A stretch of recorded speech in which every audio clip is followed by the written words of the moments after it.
Die VF+ het verlede week aangekondig dat dit 'n samewerkingsooreenkoms met die Cape Independence Advocacy Group gesluit. Dit handel oor selfbeskikking in die Wes-Kaap waar sekere organisasies aanvoer die Wes-Kaap behoort 'n referendum uit te roep om vas te stel of inwoners van die res van die land wil afstyg.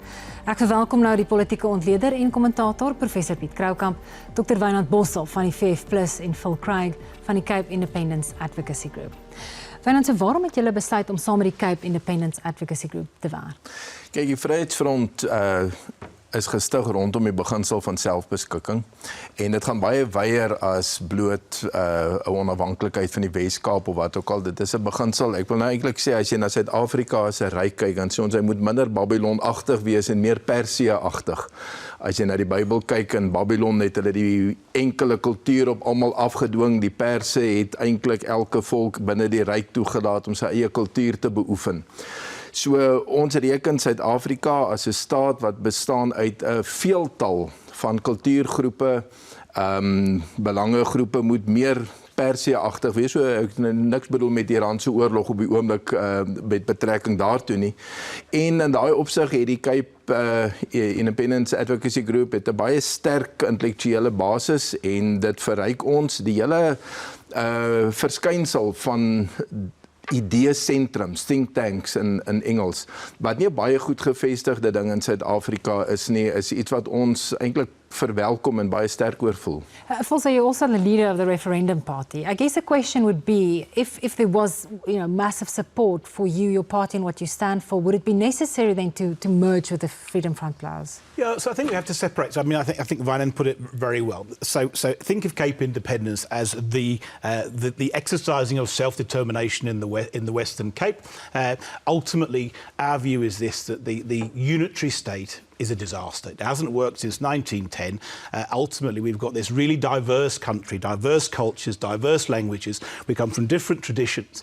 And ultimately, united in our diversity, which is the founding principle of the Constitution, requires that everybody is able to be themselves. And we can see now the ANC is falling below 50%. It hasn't solved anything because we can't agree on a national consensus. And we need to find some system that allows South Africa and its people to move forward. And the basis of that already exists in international law, in constitution and in universal human rights. And that's self-determination and allowing individual communities to be themselves, to be in charge of their own destiny, and then to decide how they cooperate with each other in a collaborative manner that's to the benefit of everybody. And for us, and that's where us and the Freedom Front Plus, absolutely march to the same beat of the same drum. We believe absolutely that self-determination is the future for South Africa. Not just the Western Cape, Afrikaners, Zulus, Xhosas, and anybody else who wants to practice their cultural values so that actually they live the life that they want to live and they live their best life. Piet, jou mening oor selfbeskikking? Wel, ons praat eintlik oor iets wat glad nie haalbaar gewees het, hè. Die president is die enigste persoon wat 'n referendum kan aankondig en die grondwet, jy 2/3 meerderheid nodig om die grondwet te verander of om enigstens te doen wat hulle wil doen. Wat my bietjie plaas en die Boshofse hulle is 'n klomp slim ouens, né? Klomp slim mense. En as hy die Cape Independence intellectual reasoning noem, ek wil vir my stoel afval daaroor. Daar's geen regsgronde daarvoor nie.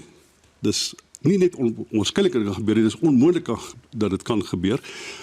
En die werklikheid daarvan is, en dit is die jammerte daarvan, om die argument te voer dat elke mens met sy kulturele ervaring kan uitleef soos hy wil, beteken dat jy nie tuis voel in Suid-Afrika nie, en dat jy verkies om weer apart te wees, né? En dit herinner die meeste mense aan apartheid. So hierdie is 'n vorm van teruggryp wat my bietjie pla van die Vryheidsfront is in hierdie opsig. Ek onthou toe Pieter Groenewald, die leier van die Vryheidsfront, het ek gedink dis 'n konservatiewe party.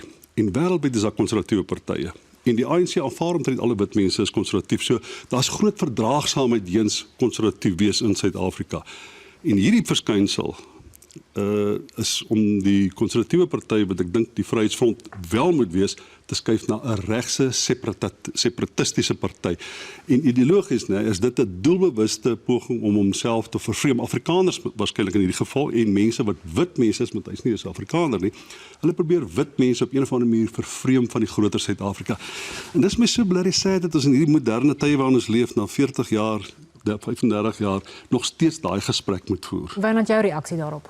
Ja, dit is natuurlik nie so nie. Suid-Afrika staan onder die ideologie van die Afrika-nasionalisme en die Afrika-nasionalisme is baie duidelik in sy uiteensetting daarvan dat in elke Afrika-staat is hy na die model van die koloniale staat waarvandaan hy kom gebou en om stabiliteit in die state te voorsien word daar eintlik van elke kultuurgroep verwag om van sy eie identiteit af te sien of dit ten minste te privatiseer na die huishoudelike ruimte en dan die openbare ruimte net uit en uit in Engels en verteenwoordigend van die totale bevolking te hê. Dan kom jy nou in 'n situasie dat as jy 'n Afrikaanse skool het waar die studente in 'n omgewing waar daar nie bruin Afrikaans sprekendes is nie, oor die algemeen wit Afrikaans sprekendes is, dan sê hulle nee, maar wag, hier's 'n probleem nie. Hierdie skool weerspieël nie die demografie van die staat nie. Nou, jy het een van twee moontlikhede, of jy moet nou ergens vandaan ander mense invoer, of jy kan nie meer 'n Afrikaanse skool hê nie.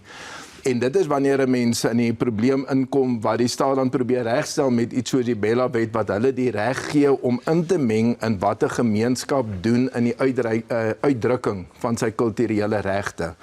En dit is om hierdie staatssentralisasie wat eintlik daarteen inwerk, teen kultuurgroepe se reg om iets vir hulle self tot stand te bring. Jy die druk in die een rigting en jy sal moet terugdruk. Anderster gaan jy eenvoudig plat gedruk word. Phil, can you give examples of cultural groupings that really feel that they are not able to express their culture freely in South Africa? Well, I think so. Look, I think it's far better for Wynand to put forward the Afrikaans perspective, but let me just talk about the Western Cape, and let's take a practical example. Policing in the Western Cape. What have we got? We've got a situation where the people of the Western Cape have twice, the DA stood on devolved policing. Twice they've got a majority mandate over that.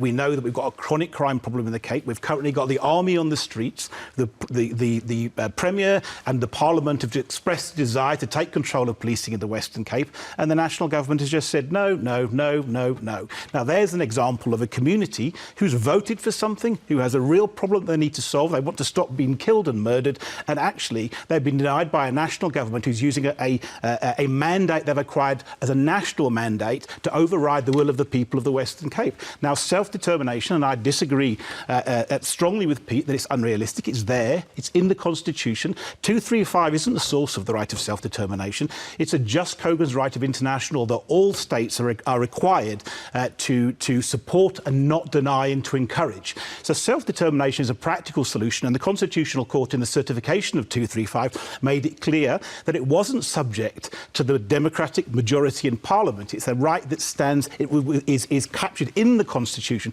So it's a very, very practical solution, from devolved powers to control of languages in schools to cultural autonomy. So there are lots of examples of self-determination, and the key starting here is we need to operationalise Section 235 so that we can start to dismantle this majoritarian state that's in nobody's interest, get past this notion that somehow we're going to find some national consensus that everybody agrees with, and allow communities to move forward and then decide for themselves how they cooperate with each other. Piet, maar ek bedoel, politiese sproke, 'n party, jy weet, en Phil noem dit self, 'n party soos die DA, beywer hulle ook baie sterk vir die afwenteling van spesifiek polisiemagte en sommige ander magte provinsiaal. Dis iets anders. Die DA het al reeds gesê hulle stel glad nie belang om af te stig nie. Maar kom net terug na wat meneer Boshoff sê oor Afrika-nasionalisme. Ons het 'n liberaal-demokratiese grondwet, ons het 'n onafhanklike regbank, ons het gereelde verkiesings, ons het 'n vry media, ons het 'n liberaal-demokratiese grondwet, beter as die meeste liberaal-demokratiese state enige plek in die wêreld. 64% van alle raadsale word geokkupeer in die arbeidsmark, in die private sektor van die ekonomie, deur wit mense. Die dominante kultuur in Suid-Afrika is 'n westerse tipe van politieke kultuur. Van die beste skole in Suid-Afrika is Afrikaans, van die beste universiteite het Afrikaanse oorsprong. Jy kan nie 'n groter voetspoor kry as wat Afrikaans reeds het. What more do you want? Wat wil jy nog hê? Wil jy alleen en op jou eie wees en geëer word in die binnekring deur jou eie helde en jou eie mense? Want dis die tipe van separatisme. Hy praat nie van die afwenteling van mag nie. Hy praat van separatisme. Hy praat van afstigting. Hy praat van die provinsie wat op sy eie moet funksioneer. En Wynand, ek wil amper van weer 'n keer meneer Boshoff sê. Wynand kom van Oranje af. Ons het dokter Boshoff. Dr. Wynand kom van Oranje af. Wat al klaar 'n separatistiese model is. Daar's mos nou geen illusie oor hoe hulle voel oor die res van Suid-Afrika. Kom ek sê vir jou, daar's geen illusie hoe hulle voel oor swart Suid-Afrikaners nie. Dis die probleem. Hulle wil nie assimileer nie en jy hoef nie te assimileer nie. Hulle wil nie die land deel nie. Jy hoef nie te deel nie. Jy kan op jou eie wees. Die grondwet laat dit vir jou toe om op jou eie te wees. En ek weet nie wie adviseer hom in terme van regsmening nie. Daar's geen manier wat jy kan afstig in terme van die grondwet. Wynand, wat is jou reaksie daarop in terme van, jy weet, is hierdie 'n kwessie van afwenteling, is dit selfbeskikking of is dit afstigting? Kyk, afwenteling kan jy sê binne 'n unitêre staat het jy meer funksies wat ondertoe gaan, dan ondermyn jy nie die beginsel van die unitêre staat nie. Dit is wel 'n element van federalisme, maar dit bly nog steeds wesenlik dieselfde unitêre staat. Wat ons sê is dat as jy 'n veelvolkige of 'n multinasjonale staat het, dan is daar basies 3 moontlikhede. Of die dominante kultuur onderdruk die ander net eenvoudig sodat daar geen manier is om jouself te handhaaf nie, of hulle akkommodeer die verskeidenheid, of die ding spat uit mekaar. En uit mekaar spat is gewoonlik 'n morsige affære. 'n Mens wil dit verhoed. My pa wat nog 'n prominente ou in hierdie soort van gesprekke was toe hy gelewe het altyd gesê selfbeskikking binne Suid-Afrika as dit kan, daar buite as dit moet. Met ander woorde, jy wil jouself handhaaf, daar's veel om te deel in Suid-Afrika, maar elkeen moet die reg hê. En ek het byvoorbeeld in die komitee vir hoër onderwys, die portefeulje komitee vir hoër onderwys vir hulle gevra, wil julle nou vir my sê elke koshuis, elke fakulteit, elke studentevereniging, elke ding by elke universiteit moet die bevolkingssamestelling weerspieël. Toe sê hulle is presies wat ons vir jou wil sê. Nou wil ek sê, 'n kultuur is 'n ketting waarin elke geslag 'n skakel van is. En dit is baie maklik om die ketting van 'n kultuur te breek. Jy sny een geslag weg. Jy maak dit onmoontlik vir die kultuur om homself voor te sit. 'n Kultuur is 'n ding wat eintlik elke geslag opnuut herbore word. En jy maak dit onmoontlik vir hom om herbore te word en dan sny jy daai kultuur af. Hy moet as dit ware weer uit die grond uit opstaan. Dis nie wat ons wil hê nie. En daarom, jy weet, 'n plek soos Denemarke is nie 'n steen des aanstoots nie, maar as jy na die 1870 se geskiedenis kyk, kon Denemarke baie maklik nou net 'n ver af plattelandse provinsie van Duitsland gewees het. As dit daarop neerkom, wil ons eerder Denemarke wees as 'n ver af provinsie van Duitsland. Ongelukkig alwaar vir ons tyd het. Wynand Pietvel, baie dankie. Daarmee